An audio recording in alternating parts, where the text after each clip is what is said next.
सदके थी मां कितनी पार ता हजूर बैठे रहंदे अल्लाह करे ते में कोई मां प्यो दी कदर दा पता लग वने हजूर फरमांदे आशिका प्यो मां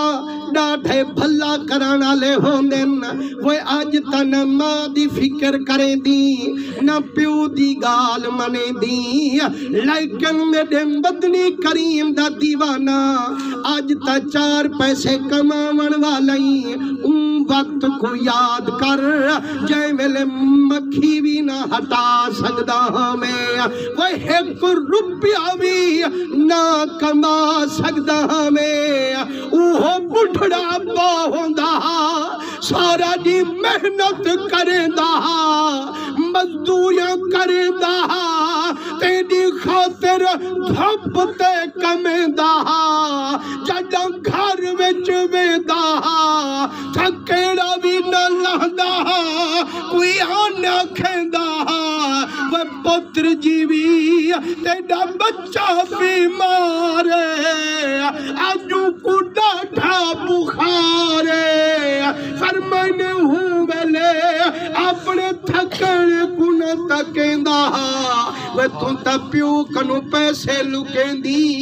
और रुपया भी प्यारा न करेंदा आदा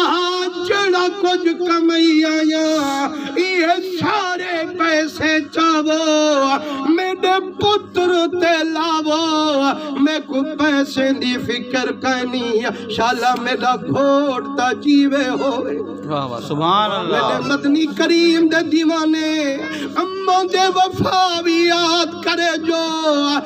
जदा सर्दी दी रात होंदी है अम्मा ते को सोनी जात सुमेंदी है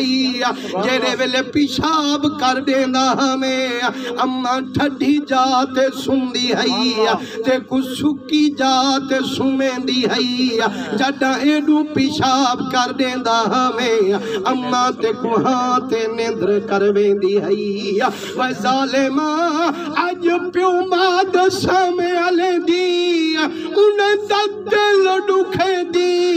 लेकिन कुर्बान थी मां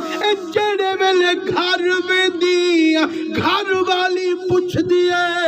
क्या कमाई बच्चे पूछ दिल क्या कुछ खेलते चाहिए हम बाप उठड़ी होंदी है जेड़ी आदि बच्चा कुछ खाते आई या भूखा अपने आप को वलाते आई मुसलमानों जेड़े वेले घर वेंदू अम्मा बिस्मिल्लाह बिस्मिल्लाह करे दिए खुदा दी कसम सारी थकावटी लहे वेंदी है लेकिन हजूर दे दीवाने असा बेकदरे ना बनू प्यो मां दी जिंदगी चुने दी कदर करूं ई ना होवे जे तनी जींदे होवेन व यार ओ ता फल फ्रूट किते सिकन चंगी रोटी किते सिकन जड़ा मर वञन जहान कुड़ी खामू ते लखे रुपए कुल्ले ते लामू ना वना अज प्यो मां दी कदर कर खुदा दी कसम जड़ा प्यो मां खुश होंदे खुदा ते